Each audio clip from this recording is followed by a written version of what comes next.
Okay, we are live now. Good evening and a warm welcome to all of you. It's my privilege today to introduce Suvo Chatterjee, our trainer for the webinar. He is a Lean Six Sigma certified trainer and comes with 10 years of experience in the field. He has been through 200 plus successful projects, providing transformational leadership support to business. He is also PMP certified, a lead auditor, work content estimation instructor, and very passionate about supply chain, logistics, and warehousing too. Thank you, Suvo, for joining us, and please take over. Thank you, Alinda. Thank you, Learners Point team, for organizing this webinar. So, a warm welcome to all our participants. I don't know where all you belong from, but hopefully, this half an hour session would give you insights about what is Lean Six Sigma, what is in it for you, and how we see this methodology to benefit you and your organization going forward.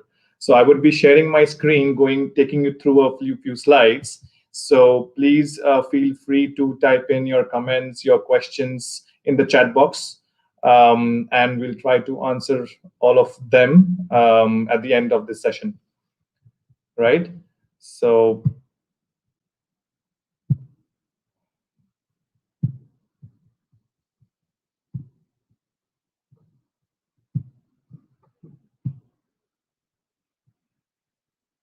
just let me know if my screen is visible to everyone.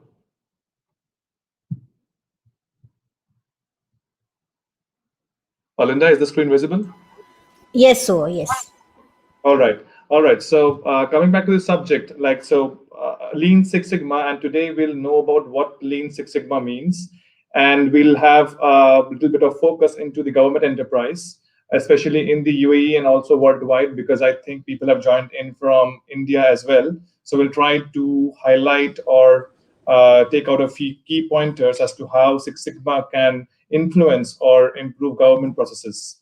So let's quickly understand the current requirements of the market. So today we live in a cutthroat market. The industry is challenging, and we have so many options to choose from, and that's what makes it very crucial for us to deliver two very critical things. One is speed, and the second thing is quality, right? And this follows a cycle of continuous improvement. So we evaluate a problem, we assess the situations, then we design solutions, and then we implement the solutions. But having implemented a given solution or problem does not mean that we are done, right? Because the market changes every quarter, every half year, every year. You have new requirements, new customers, new age groups, new demographies. So this cycle or journey never stops. So it's a continuous improvement journey in which we have to focus on speed and quality, and that is where Lean Six Sigma becomes very critical for us. So, what is Lean and what is Six Sigma? Are these two words same, or why are they used together? Let's understand. Now, Lean and Six Sigma are both two separate continuous improvement tools and techniques or methods. Together, when they're used, they have a much more impactful outcome. Lean specializes on speed of delivery, and Six Sigma specializes on the quality or how to reduce variation in a process. And together, when they're used, they bring in excellence into the ecosystem, and that's why Lean Six Sigma is a very powerful method of improvement. This is a catchword. These are two very, I mean, you can, any industry you go to right now, these are the catchwords which you'll understand. But what people kind of need to understand is how these two tools can work in together to bring that effectiveness in any organization that you work for, right? So let's quickly understand the history of Lean or Six Sigma, like which companies pioneered these tools and what were deliverables that these tools brought into the ecosystem. So it was Bill Smith and Michael Harry in Motorola in the year 1986 who kind of initiated this concept. And Jack Welch, who was in GE, General Electric, he pioneered the Six Sigma and brought into as a business improvement methodology in GE. By the year 1998, Allied Signal had saved close to 0.5 billion with the use of Six Sigma methodology. And going forward, Jack Welch and his team of Six Sigma experts brought into a cumulative saving of around 2 billion by the year 2000 in GE, and Motorola had saved around 16 billion in the till the year 2001. These are just a snapshots of how two three companies benefited from these mechanisms, and having these insights also opened doors to the outside world to and other people started exploring these concepts. And today each and every process industry, each and every organization are having these tools to improve their own processes, because it focuses on bottom line, it focuses on people, and brings about cost improvement opportunities in the ecosystem, right? So we are thankful to Motorola, we are thankful to GE, especially Jack Welch, so that I know we today know Six Sigma as an improvement tool. So it's important to know where these things started from. So what is Six Sigma? Before we go into the technical details of what Six Sigma is, I'll just give you that why we are talking about Six Sigma so much nowadays. So customer is the god in today's world. We live in a customer-centric environment. So the customer has some requirements. It's our job to translate those requirements into specifications and deliver to the customer what he or she needs. To do this, there would be some business methodologies, tools, and processes.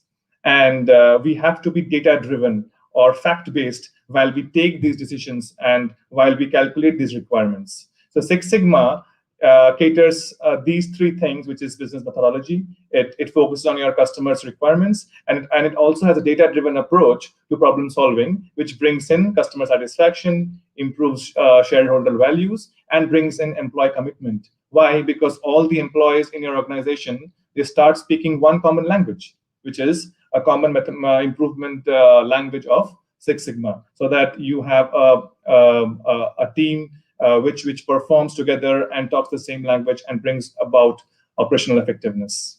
That's the purpose which Six Sigma brings to any industry, and it will also do to yours. So if I have to know about quality, what does quality stand for? So you are a customer, I'm a customer. We use cars, we stay in houses, we buy food from restaurants or from groceries. Now, each and every product that we use has certain requirements which myself as a customer, you as a customer would be wanting. Now, these are expectations. Now, these are not written down as a customer. If I have to buy a car, what would I look at? I would look at the engine of the car. I would look at the interiors. I would look at maybe the fuel efficiency of the car. If I'm buying a house, I'll see what quality of interiors has the house been made of, how big the house is, what's the cost of the house, where the house is located, is the property owner legally compliant to my requirements. Similarly, if I'm buying something from a supermarket, I would be looking into the ingredients, which has made up that food or product. Now, these are my expectations. As a customer, I don't exactly know that what do I need. It's the requirement of the industry to translate those expectations into technical specifications. And that is what means is Six Sigma means meeting the customer requirements to fulfill his expectations, right? And that's what quality stands for. Now, quality is very subjective in nature. What could be quality for me could not be quality for someone else. And that is where having a data-driven, facts-based approach into knowing these quality parameters is what makes the difference. For example, let's say that you go to Starbucks and you order coffee. Now, how do you know that the coffee is good or bad, or it does not meet my expectations? So I might say that this coffee does not taste good. Now, taste is a very subjective word. How does Starbucks convert that English word taste into a technical requirement so that every coffee that it delivers fulfills anybody's expectations?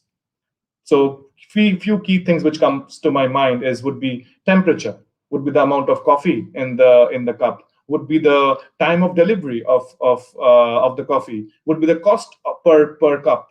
So these are kind of these technical requirements or specifications which needs to be looked at while I design any product. And that's where Six Sigma comes to be a very handy tool, right? So in a Six Sigma process, there is a given sets of measures as to how we need to proceed with improvements. Now, it's called a DMAIC problem solving, or DMAIC. So in simple terms, D stands for define, M stands for measure, A for analyze, I for improve, and C for control. Now you will be following DMAIC process for any improvement you do if it is a Six Sigma improvement. Why it is so? Because it has been proven statistically and historically that DMAC problem solving is one of the most effective ways to solve any given problem. So what do you do in define? Basically, you document the problem, and you also kind of measure what is the desired outcome. You should know that where you want to be. You should always work with the end in mind, that what I am doing today and where do I want to be at the end of this process. So I should know what my problem is, and I should know what I'm expecting out of after solving this problem. Once you have defined the problem, then you go and measure the baseline performance levels. Where do you stand today? Where am I with reference to the market? Where am I with reference to my product specifications? How good I'm performing? So this is very important, and that's the measure phase in which you will draw these baseline KPIs or matrices to evaluate your current performance levels. Then you move into the analyze phase. Now, what do you analyze here? So obviously, you are here to solve a problem, right? Now, you will be analyzing, you will be finding out the key or the probable root causes for the variation in the process. So like I told you, Lean focuses on speed of implementation, and Six Sigma focuses on quality aspect, which is the variation or the defects aspect. So it focuses on reducing the variation, right? So analyze phase will focus on identifying those key root causes, which are the probable causes which brings in those defects and those variations, right? Now that I've analyzed my root causes, I know what and when to improve. So I will be testing my solutions. I'll be developing and designing those solutions so that those root causes are eliminated. That is what is called as improve or implementation phase. Once I have implemented these solutions, my job is not done. I need to ensure that I am kind of monitoring my key factors, monitoring my implemented solutions to ensure that they are sustained on a long run. They are monitored and they're sustained. So that's how I'm controlling my process even after I've improved it. And this also sets base for the next level of improvement. So after your control phase, you can also have a second Six Sigma project to improve the Sigma level from that given baseline to a new improved state. But the basic methodology of solution remains the same, which is D, M, A, I, and C. We won't go into the details of these, so that's what there would be a number of days of tuition and lectures to understand what happens in each of these phases in much more detail. Correct? Okay. So now we know the process, we know the methodology, but let's understand what is Sigma, what is Six Sigma. Sigma, as you know, if anybody of us here has read about statistics, Sigma is a Greek letter which represents variability or deviation. It's a measure of standard deviation. It's a Greek letter. So it was that's what the Sigma letter stands for. Now, what is Sigma level? So there is various Sigma levels. We call of Six Sigma process. Now, Six Sigma process means that the process is operating at a Six Sigma level of performance. Similarly, there could be a Five Sigma process or a Four Sigma process or a Three Sigma process. So depending upon the measure of performance, it depends on which Sigma level your process is performing. And these technique is, again, it focuses on one key thing, which is quality. And it's an improvement method which uses these quality principles and tools and techniques to improve your process. So that's what the overall meaning of Six Sigma stands for. Now let's understand what the measure of performance looks like. So now we know that you have 6 different measures of performance, starting from 1 Sigma to 6 Sigma. But what do they exactly mean? Let's have a look at that.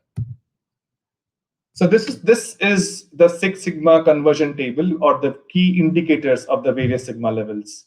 Now, just to give an understanding that how does 1 Sigma level it's different from a 6 Sigma level, right? So there is a word called DPMO, which is very widely used in Six Sigma. It means defects per million opportunities. So let's say you do something 100 times. What are the chances that you will make yeah? Yeah, sorry for the interruption. Are you just wanted to ask you something? Are you changing the slides? Yes. Okay. Is it visible?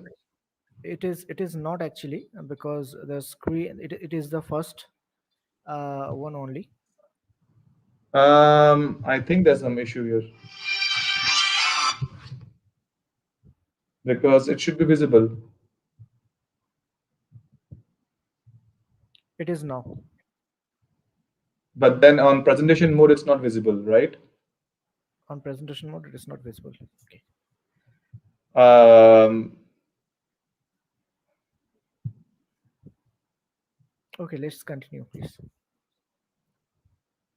I think then let me do one thing. Let me keep it on this mode and take it Mhm. forward from there. Will it work? I think that's what we can do. Thanks. Mainak was here. Was it Mainak who told me this? Yeah, yeah, yeah. Okay, I think few of our audience also had the same question. Yeah, Yes, thank yes, you. yes. Thank you, guys. I think we didn't cover too much. It was just some subjective, theoretical subjects which we were discussing on what is quality and what is lean and what is Six Sigma. If you have heard what I've said, that would be good enough for now. If in case you need these slides, then I can share it. I mean, Learner's Point admin can share these things with you. But I think this is the better way to present. I don't know why the sharing mode was not working. Okay, proceeding into the subject, I was talking about the various sigma levels, right? Starting from 1 sigma to 6 sigma level. So DPMO is a measure which means defects per million opportunities. So you have 1 million opportunities, and in those million opportunities, have you done all of those million correctly, or if was there a defect, or was there a variation in even one of them? That's what would affect the end customer, correct? Let's say there's a plane landing. A plane lands on its four wheels. Now, across the globe, there are numerous amount of landings which is happening in every second. Now, out of a million, if you have 3.4 defective landings, it would lead to 3.4 crashes, correct, or incidents or fatalities.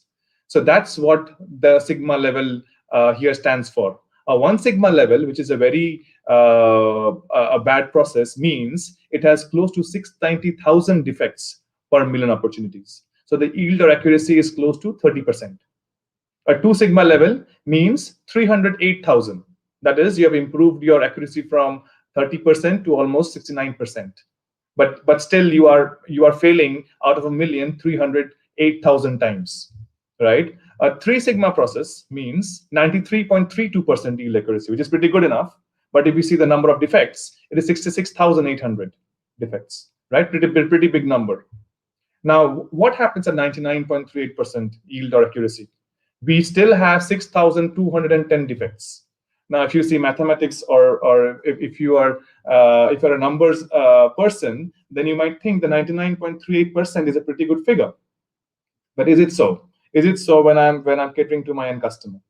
There is a very important or a very interesting slide which I'll show you, in which you can discuss with me as to how do you think this 4 sigma level or 99.38% yield accuracy is good or bad. So I'll keep that for some time for now.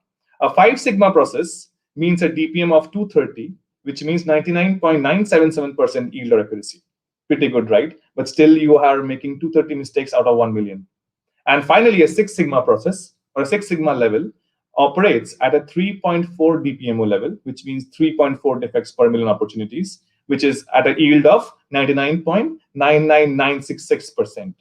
So, as quality professionals, what we want our processes to have Six Sigma level of performances. That means it should have 3.4 defects per million opportunities.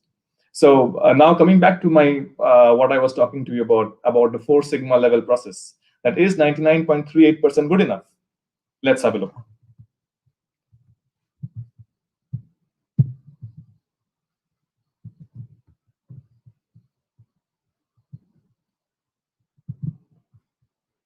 Did my slide change, guys, or am I the same slide?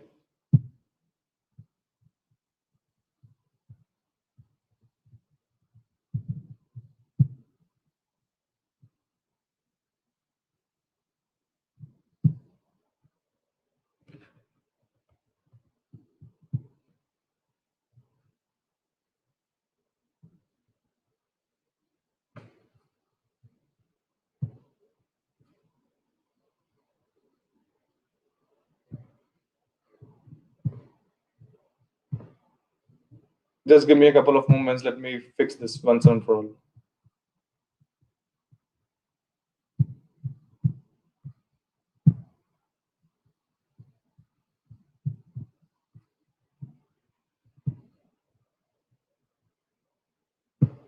Is it fine now? Guys, please speak out. I can't see the text box. So if you can just reply yes, it would be helpful.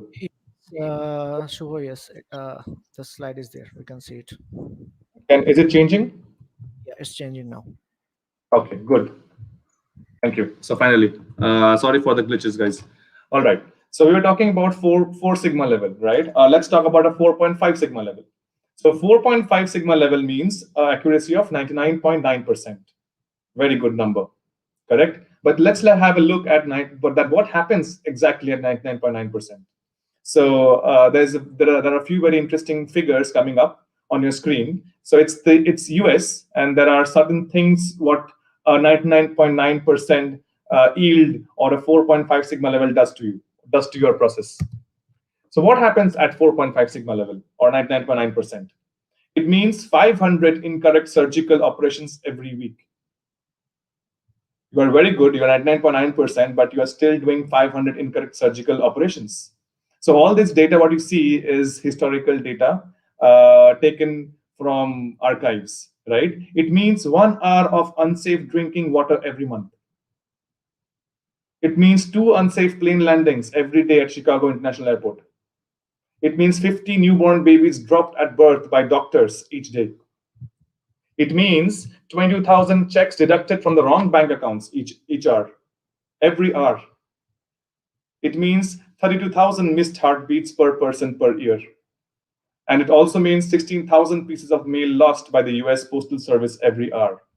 So that's how good or how bad a 99.9% efficiency level or a 4.5 sigma level would mean. That is why you have to ensure that your operations, your processes operate at close to 6 sigma levels. Now, of course, these sigma levels differ depending on which industry you belong to, whether you're in the service industry or in manufacturing industry. Let's say you're into manufacturing and you're into manufacturing an automobile. There, you are directly dealing with the life of the customer who will drive that particular automobile, and it becomes more crucial to operate at 6 sigma levels. Even if you operate at 6 sigma levels, every million bikes you produce or every million cars you produce, you will have 3.4 accidents. Is that good enough? That's again for something to ponder to. Now, in the service industry, where you do not directly impact the lives of the customers, but you have a significant impact, there a 4.5 sigma level or a 5 sigma level could work. But it again depends on how critical your customers are for your products, right? So these numbers would help you understand what these percentages, what these numbers actually mean. So this is what about on a general level what lean and what Six Sigma stands for. Now, how do you progress? How do you mature into these various levels? Let's have a brief understanding of the various progression levels of Six Sigma. So you have general executives in any organization. These are employees of various departments who do the day-to-day tasks. Now, these employees need to work upon certain improvement tools and techniques. They need to be entrusted with certain projects, and they need to follow a certain set of instructions so that they are onboarded onto this improvement journey, right? And the first step of doing so is through an yellow belt process.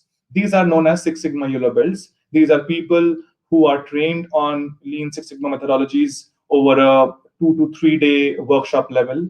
They have been given a simple basic project within their department, focusing on their key matrices or KPIs, and that they deliver with the help of their colleagues and cross-functional teams to have that benefit. Now, these employees who have been identified as yellow belts, a few of them progress into a green belt level where they are given further more tools and techniques. They go through multiple workshops. They are given more complex projects. Now the project could be, from a department level. It could be on a company level or on a various demographic level. It could involve multiple teams. It could involve The impact could be on multiple KPIs and not on a single KPI. It will involve multiple yellow belts working on that project and a Six Sigma green belt to drive that project. And that's when that person is identified as a Six Sigma green belt. Now, as the complexity rises, as you use more analytical tools, for example, Minitab, you are an expert of these methodologies. Also, you are capable enough of delivering the trainings to employees, developing new yellow belts and green belts. That's when you're identified as a black belt, and you also can go into for certifications and run company-wide improvement projects, right? And then the final level is of that of a master black belt, who has trained several black belts in his career, who has had multiple improvement projects under his portfolio, has dealt with industry problems of multiple industries of manufacturing, e-commerce, oil and gas, and so on. And he's a leader, a mentor, a coach, who will be able to give you the strategic fit of how Six Sigma would be introduced to your organization and how it would be progressing, right? So that's how Six Sigma employees work in an organization and how a team is made. Now, if I talk of certifications, there are various institutes, there are various organizations in this world who give certain certifications to these employees. And for example, there is ASQ, there is ISAC. So you have to go through these tools and techniques and learn this curriculum, and then go on to these exams, and then you get certified. There are certain bodies who also ask you to deliver a project along with giving the examinations online or offline. So we can talk more about this, and Learner's Point can give you more details about how these progression levels work. But this is how the general progression is there across the industry. You start from yellow belt, and then you progress on to a black belt level. If I have to look at the timeline, it can range anything between 2 years to 10 years to 15 years of experience level and dedication into process improvement to transform you from a yellow belt employee to a black belt or a master black belt. Now, these individuals who are black belts, green belts, now they bring in two very important things into any industry. They are very skillful in problem solving, and they also have the basic understanding of the business. And that is why Lean Six Sigma professionals are currently in high demand in any industry that you go into. It will increase your net worth as a employee, and also as also anybody in the market. So because you will have those tools and skill sets to solve any business problem that come across to you. Okay. Now, if I have to look at functions, that where Six Sigma is very important, Six Sigma and Lean can be applied to any industry or any function which is process specific. But what I mean by process specific is that any given thing which has a certain step, given direction of steps and procedures to follow, that is where Lean Six Sigma is applicable. It could be HR, it could be logistics function, it could be service industries, finance, procurement, purchase, admin, quality, IT, BPU, and so on. And if you look at any industry nowadays, any industry is a mix of all these departments. And all these departments have people in them, and you want these people to contribute to problem solving in a similar kind of way, or in a methodical kind of approach. And that is where Lean Six Sigma methodology is so critical, because you cannot have all these people solving their problems in their own way, and you don't have a given methodology to kind of bring them all together. And as a C-level executive, or as a CEO or a CEO, understand the benefits of that all these people bring in. So management needs to have a given yardstick to measure what improvement is being done and how it is being delivered, right? So LSS is that tool which will bring together all these departments and bring synergy in the entire organization, right?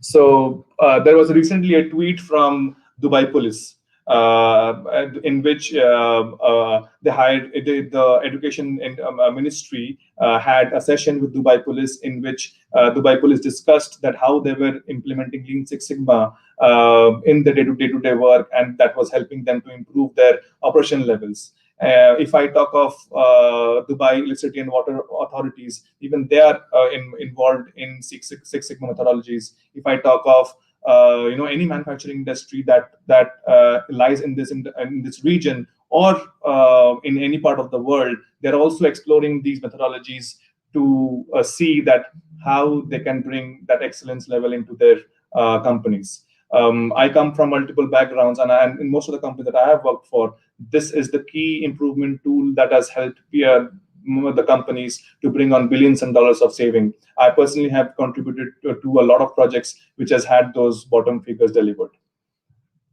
And what is in it for you and the company? So these key four things. So it will improve your profits because it will work on quality, it will reduce cost of operations, and it will also increase your bottom lines.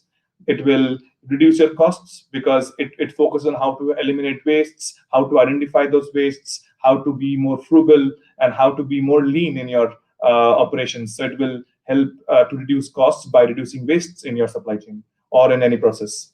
It will also reduce your delivery time. So any product that we are making today, whether we are in the service industry or in the manufacturing industry, we are doing it for a customer, right? And how quickly we deliver that product to our end customer is what separates out from our market. And Lean Six Sigma will help you to deliver your product at a very fast pace to the end customer.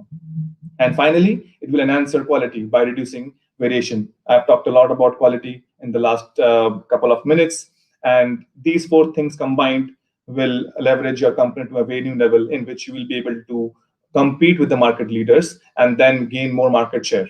So that's what Lean Six Sigma has in for you. What I've covered in the last 15, 20 minutes is the history, the basic methodology, what Six Sigma means, what are the Sigma levels, how do you measure performance through Six Sigma, and what Six Sigma gives you as a benefit, and how it brings synergy into the entire organization and makes them work towards one goal. So that's all for this session from my side. I would be keen to listen more from you in the chat box. Write in your queries and comments, and then we have 15 more minutes for Q&A. So please shoot.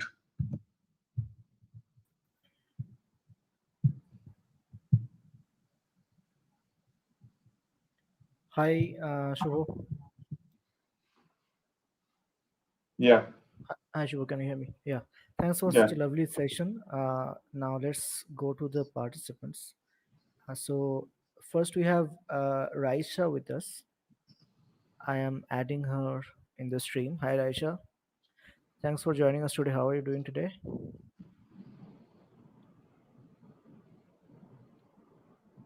Hi, Raisha. Can you hear us?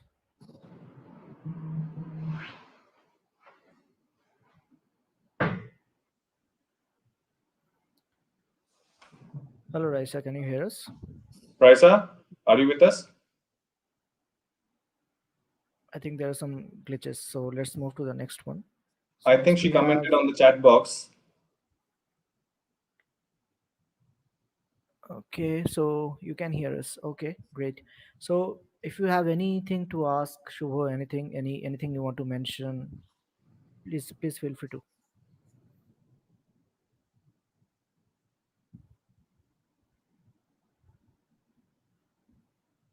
You can just give in your brief introduction. If you can tell us which industry you belong from, what do you think about this tool technique? If you have any queries, we are there to answer all of it.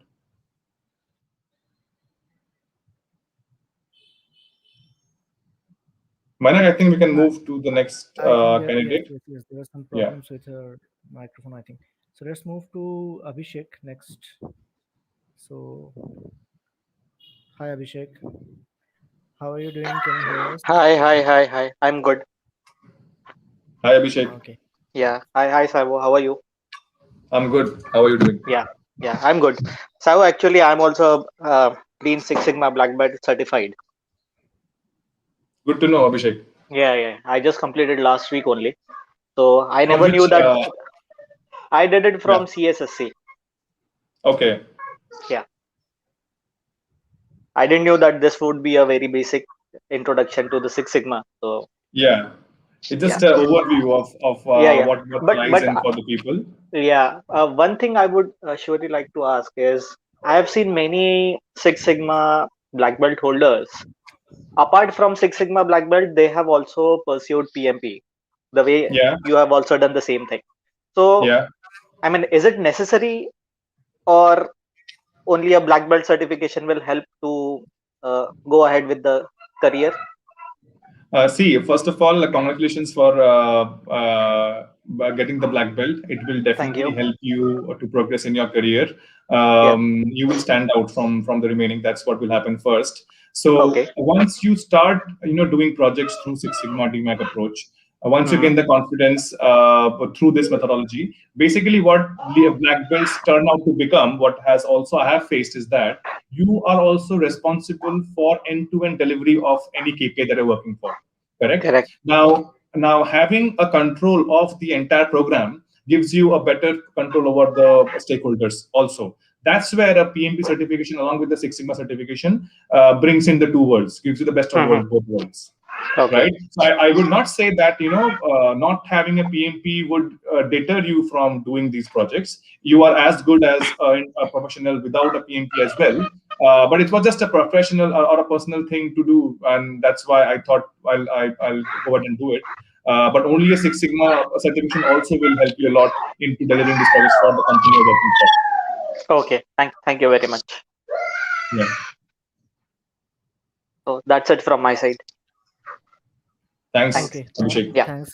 thanks, Abhishek. Next we have okay, we have Tausif with us, I guess. Hello, Tausif. I think Tausif has just left. So that was the people that we had today. So I think Shubho, if you have anything else to say, you can go ahead. Else we can maybe wrap up.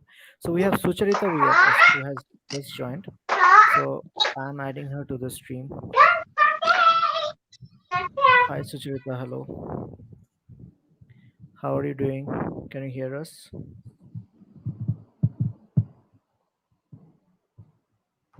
Hello, yes.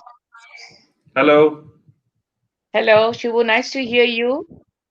Can you give Thank you for us joining. certain inputs in the school atmosphere, in education? Is it can we implement this in what way? Sure. So, see, in education sector, also in hospitality or hospital sector, in healthcare, Lean Six Sigma is a very critical tool which can be used in your day-to-day operations. So let's talk about the number of students you should have per class, or the how many teachers you should induct for a particular number of population of students. Six Sigma would give you a very detailed approach as to how those numbers would work out, looking into your entire business objectives or your business goals, and it will also help you benchmark that where you stand related to the market, which fields are currently being worked upon, what at the end of a curriculum, what do you look at? You look at the percentages or the results that your students bring out.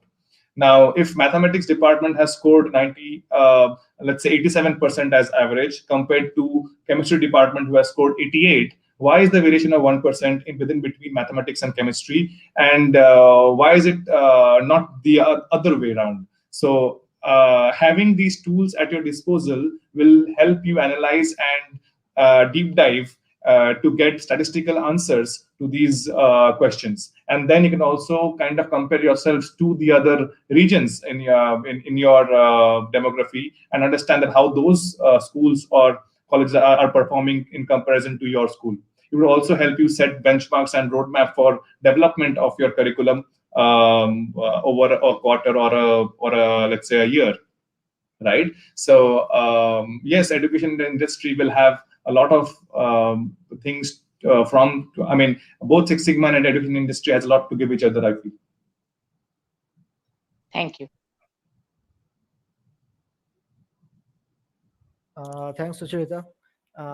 Thanks for joining us today. So Sucharita was our last participant today. So I think Shubho, if you have not anything Thanks. else to say, if you can please go ahead. Otherwise, we can wrap up. Thanks, Learners Point, for organizing this webinar. It was a very good session. And if the people who have joined this seminar or webinar, if you have any questions, you can reach out to Learners Point team, or also you can drop your comments in the email ID whenever you feel like, and we would be definitely getting back to you. And thank you all again for joining. Have a very good evening and a good day.